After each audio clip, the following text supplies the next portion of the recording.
Bonjour à tous et bienvenue, vous regardez 6 minutes chrono, le rendez-vous quotidien de la rédaction de Lyon Capitale. Et aujourd'hui on accueille Laurent Bosetti, bonjour. Bonjour Paul Terra. Alors vous êtes adjoint à la France Insoumise à la ville de Lyon. On va revenir avec vous sur les grandes leçons de ce second tour de l'élection présidentielle. Emmanuel Macron a été réélu ce dimanche, 58,8% des voix. Pour vous, le Front républicain, ça marche encore ? Le Front républicain, je sais pas si c'est encore d'actualité. Moi, ce que je constate, c'est qu'on a eu deux candidats qui parlaient de victoire, hein, respectivement. Une victoire avec humilité pour l'un, une victoire par rapport à son score pour Marine Le Pen. Et moi, sur cette élection, je n'ai vu que des défaites. C'est-à-dire qu'on a quand même un deuxième tour qui devrait être plutôt enthousiasmant pour les électrices et les électeurs. On choisit le président, la présidente de la nation, et tout le monde y va à reculons. On a 2 tiers de Françaises, de Français qui se disent insatisfaits par l'offre politique. Donc moi, ce que j'observe, c'est pas la question d'un front républicain, c'est vivement la 6ème République, et qu'on puisse un petit peu changer ces institutions, faire en sorte qu'il n'y ait pas de frustration, que les Français se sentent davantage représentés avec une assemblée proportionnelle, sans doute une élection un peu moins personnalisée, et puis des contre-pouvoirs citoyens tout au long du mandat. Durant la campagne d'entre-deux tours, Emmanuel Macron, comme Marine Le Pen, du reste, avait essayé de séduire les électeurs de premier tour de Jean-Luc Mélenchon. Est-ce que vous avez vu dans la campagne, et est-ce que vous avez vu, par exemple, lors de l'intervention d'Emmanuel Macron dimanche soir autour de 21h, des éléments qui vous permettent de dire on a été entendu ? Non, moi je suis extrêmement inquiet sur le mandat qui s'annonce avec Emmanuel Macron. D'abord, c'est son deuxième mandat, c'est-à-dire qu'il n'aura pas le droit de se représenter à l'issue, et qu'il n'y aura donc pas de possibilité de vote sanction. Je parlais de contre-pouvoir citoyen.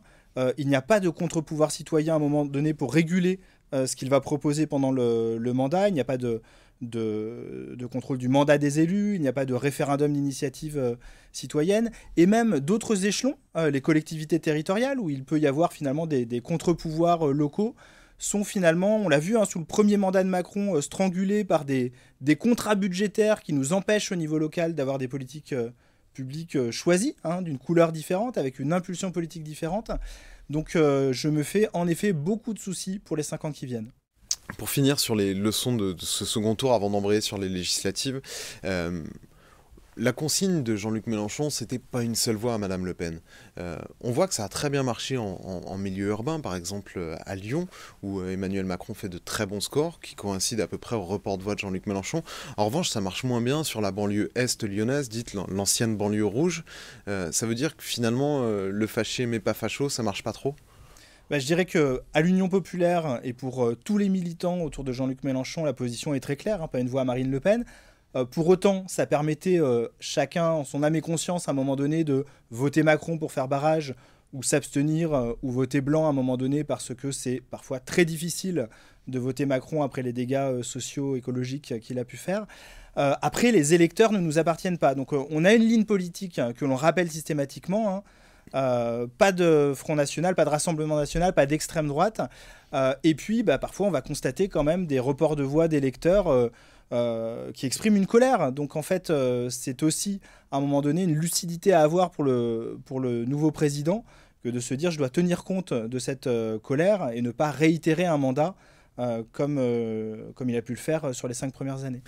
Vous, les Insoumis, vous voulez désormais imposer une cohabitation à Emmanuel Macron en remportant la bataille des législatives qui a été transformée en 3e tour de l'élection présidentielle. Vous avez, vous, la particularité d'être, j'ai envie de dire, l'insoumis préféré des écolos lyonnais, puisque vous appelez finalement à une alliance qui serait beaucoup plus large et qui fasse beaucoup plus de place aux partenaires. Pourquoi les conditions telles qu'elles ont été posées pour l'instant par votre parti ne vous semblent pas bonnes ? C'est-à-dire, on se répartit les sièges en fonction des résultats du premier tour à gauche. Alors, les conditions posées par l'Union populaire, elles me paraissent plutôt bonnes.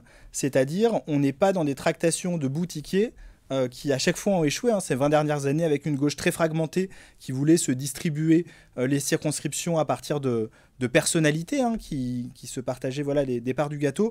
On a dit, on crée un accord autour d'un programme. Ce programme, c'est l'avenir en commun, c'est-à-dire du rouge et du vert, une ambition sociale, une ambition écologique. Mais à quelle hauteur ? Dans quelle proportion ? Et de se dire, c'est ce qui a été dit, c'est pour ça que la position me paraît bonne, en revanche, on n'est pas sur de l'orthodoxie. À un moment donné, on a le droit d'avoir des désaccords sur le programme, les mouvements qui nous rejoignent ont leur sensibilité, il va falloir qu'on tienne compte des différences, qu'on se dise, il y a des mesures, un socle commun, il y a des mesures, j'en prends une, hein, le nucléaire, à un moment donné, on est d'accord, nous, insoumis écologistes, pour sortir progressivement du nucléaire. Les communistes, par exemple, ne sont pas d'accord. Une hypothèse qui était proposée sur ce sujet qui doit animer la politique nationale aussi, c'est pourquoi pas un référendum auprès des Françaises et des Français. Donc on reconnaît à un moment donné des... Et ce que je voulais dire, c'est que je pense que le programme, ces idées-là, doivent être plus fortes que les appareils, en quelque sorte. On se met d'accord là-dessus, et ensuite, seulement ensuite, une fois qu'on a rassemblé sur ce socle commun, on regarde justement comment les différentes circonscriptions sont abordées.